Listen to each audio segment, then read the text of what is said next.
the new king of luxury at the Mercedes SUVs. This is the updated Mercedes GLS. We're going to find out what has changed in exterior and interior with Thomas Nautical in 4K, full screen, full length. Let's go with the larger front grille. The Mercedes stars, relatively large already, 2 horizontal spokes and the integrated star right here in the AMG line. Alternatively, if you go for the standard one, you can also get here the standing star on top of the hood, which can also have an illumination right now on markets where it's allowed. On all markets, however, you can here get this illuminated grille outline right there. It's also allowed in the EU. And then this has the night package with the dark chrome frame. Otherwise it would be bright chrome. And then you have this black mask around, which also leads over that this looks like an open front hood, but it's not, it's properly closed, but it just has the bigger contrast then. And it's supposed to be also a little bit functional for air intakes, they say. Then the AMG line has these spokes in the lower part and new headlamps as well in the star pattern. Also where the indicators would appear, and the matrix LED is an option, the digital light at Mercedes. Dark petrol is this interesting new color, unique color. 5.22 m or 2.5 inches is the length, and the wheels from 20 to 23 inch, but these ones are almost the biggest ones. This is here 22 inch. Here auch painted. Here also painted wheel arches, for example, for this AMG line, and the night package also black frames around. This would be once again different if you have the standard version. Airmatic air suspension is standard, and optionally you can get the e-active body control, which would actually do something like this. You know, you can lean the car into the corner with that, or keep it upright depending on the driving mode, or get, you know, with up and down movement out of sand or something. It's an option, you don't have to go for it. And big news also for the rear, 3-star design here. This outline, which looks cool. GLE has 2 stars actually. And then this huge new black bar in the middle part. Not the biggest fan of it. Same goes for the GLE SUV in the facelift. Only the GLE Coupé does not get that actually. Yeah, and you see this typical upright GLS style. All-wheel drive, always with a rear wheel bias. And we can also take a look under the hood because they have, you know, rearranged the engine line a little bit. There is no plug-in hybrid available. That's only for the GLE. And here under the hood, everything with MHEV system, a little bit torque upgrades, for example. And we have the GLS 450, there we go, which is also placed in here, the 3-liter 6-cylinder. On top of that, on the petrol side, you can also get the 4-liter V8 bi-turbo. And on top of that, there will once again be a 63 version coming up at a later stage in the facelift. Then there's also the diesel side, where you can get 2 different horsepower outputs, for example. So here we go. And my favorite feature is actually the electric folding of the seats. That is coming up very soon on the interior. Now to the interior. This is the key fob here, by the way. We know that from Mercedes, but yeah, it's actually nice. Then here, door closing sound. In the front, I also experienced that with the GLE. Interesting. The rear, both GLS, GLE sounds really solid, but the front, more high frequency, you know what I mean? Then here in the front, everything is nicely covered, and here also soft for your elbow. Classic controls for the windows, for example, and beautiful this matte wood deco element. All the deco elements in wood are now with this open cell. Separate buttons for the seat cooling and for the seat heating, and also easy to control the seat right here electrically.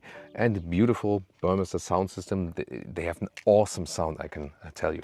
Then the Mercedes-Benz entry badge, also some illuminated high floor AMG mat. Then here from it, this is actually quite cool. Nice to see that. Nice when you would have a carpet like that. yeah, actually, this is a AMG high floor carpet at home. Gotta ask for that, right?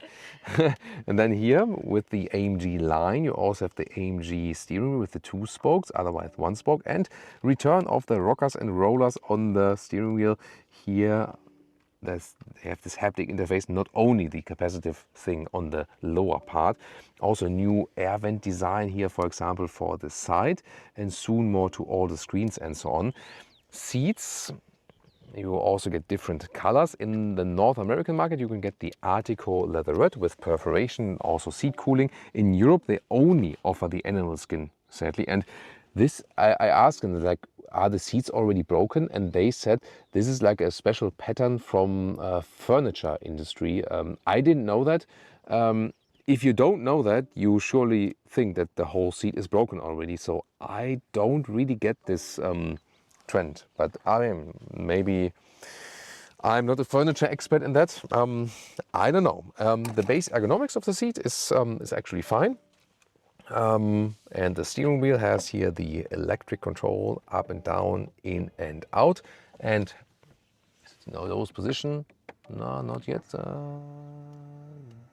There we go. So, and then I can test the headroom here, 1A9602. And I love this microfiber covering all the way on the ceiling and also here on the visors. So here we also have the 2-split visor. You can put this one forward and this one to the side. Always great to have this one too. And the cockpit perspective here, new screens, 1, 2, 3, 12.3 inch each, and one horizontal layout, large bezels though in between, soon more to the software and so on. Yeah, but it's actually quite... Welcome back, Wilhelm Maybach. Oh, now I picked the profile of Wilhelm Maybach. Oh, he seemed to be a little bit shorter than me, right? That's why the seat went up. Well, then also with the new air vents here with nice clicking sounds like this. And also still here the manual climate dials with great clicking sounds. Love to see that. I really fancy this wood decor element. You can get these dark brown seats, by the way, but also a lighter brown and the beige and the black. And then you can also pick here the wood accordingly. Inductive charging pad, 2 USB-C chargers, adaptive cup holders, heated and cooled also if you like that, but they don't catch bottles that well. Therefore they are too large and they have only one adaptive thing here. And you have this grab handle here. Ambient lighting is alongside that if you like that. And you can also put the air suspension here up and down with this central knob. And then the split armrest with some more space underneath and USB-C charging. Oh, and cup holders here also once again on the back part of the middle console for the rear seats or additional for the front seat, for example. Headroom here with 1A9602, no problem. And this one is a panoramic roof. You can still actually really open, and it goes all the way across the vehicle and is also standard equipment for the GLS, for the GLE now as well. It also has a shade we can apply as well. I can also show that to you. I would like to hear your opinion, what you think about this new screen setup. What is clear is that it looks more modern. Not sure who is going to use the passenger display. Some might, some don't. So that always depends. It definitely looks more modern. There, meanwhile, I've applied this shade here because, yeah, the sun is picking up now here in the southern Spain area. So that might be a good use case and also to apply this shade. And the driver POV, once again here with the new knobs. Capacitive is this lower part where you, for example, also change the digital instruments. And like this, yeah, you can have a map view or assistant system view, or this is my preferred view, so to speak. Large header display is also right there. Can hardly pick it up on camera on bright daylight. And then the map behind it, it looks like Mercedes maps, but it is actually Google Maps in the back end. So also for the route recalculation and so on. This is the main menu, also way quicker now than before. Did I press the owner's manual? Excellent Baumeister sound system, and this also has the intense sound mode for electronic music, for example. Also nice visualizations from the vehicle right here. You can also activate the, whoa, that screen gets super hot in the sun, I just feel that. But you can also deactivate it here with the hotkey in the top part, and you can also press and hold the volume button right there. This would also activate or deactivate this EU speed chime. And Leah can maybe show us something from the passenger display. Maybe the camera? Oh, the camera. Not sure what this. Yeah, you need a USB storage for that actually. When playing Angry Birds. Angry Birds again. Or, champion. yeah, so games are also included in that one if you want to do that as a passenger while driving. What would you pick in the passenger screen? Angry Birds. Angry Birds it is, yeah. Then the rear seats, they can also move electrically here. Move forward, for example, and backward, and also the inclination can be changed. I gotta say though that the bolstering is kinda stiff. So I wouldn't necessarily say it's the most comfortable experience here in the rear. I'm also fall backwards a little bit with that seat. Yeah, so I would expect a little bit more comfort in the base comfort. Some like way cheaper SUVs are definitely more comfortable in the rear. Gotta say that. Then Isofix on the outside each is a nice cover here. They can also apply it to this new middle console. You can still sit here, but then you can also fold this down, and then you have, like in the S-Class facelift, these individual control units for the rear screens. If you want to do something with that, you can, for example, activate the seat massage on these controllers here. And inductive charging pads, some more space underneath a little bit, and then also two USB-C chargers underneath. And here you have these new controllers where you can, for example, also control the seat massage with, or also control the sunblinds if that's really needed. And you can also put them out and take it in your hand. These rear screens are also an option. They are with touch, by the way. And you can, of course, also remove that whole thing again. Middle part, you have a climate unit. It's not on here at the moment, right and left. And in the very low part, there are extendable two USB-C chargers and also the HDMI port for the screens. Now to the third seating row, and what I did here is the seat on the right side back there. This is how I can still sit in the second seating row. So I set this one a little bit more forward. Let's see the result then. And I also want you to pay attention here in this area. When the seat is folding, that you check out how the seat goes in there, because that's very exciting. On the top here, I have this button. I can then pull, and then the seat moves forward, the whole bench. That's actually pretty cool. Now look at that. You see that must scratch, but it does actually not. So that is some clever engineering indeed, because that way, this one goes all the way forward. Wow, look at that. And I can also then get in the third seating row right here. And the thing is, as I said, I set this here to the position where I could still sit as a tall adult, and then you can see, yeah, it doesn't really work. So it's not for adults here in the rear, even though it's a long vehicle. This is more than here, this soccer game thing. And you also have Isofix here on the last seating row, on the third seating row. So at least they thought of that. So that's actually quite fancy. And you also have seat heating, USB-C chargers here, and you can also fold the seats electrically from here. So that's a good luxury feature. Some couples, they're not adaptive though.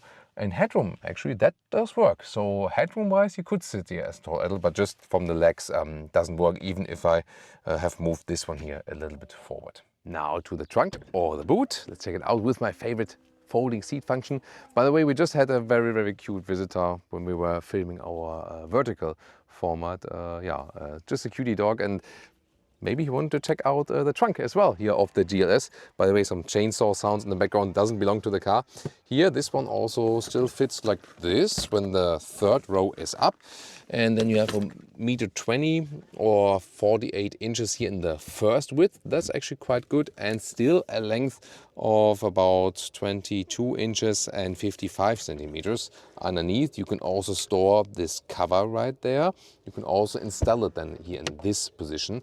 And well, the magic knob is here on this side, because then you can just push all once, and then here these head restraints, they actually move up first, and then both rows go down automatically. This is an amazing function, really. I love that. I could play with that actually all day, Homer Simpson style.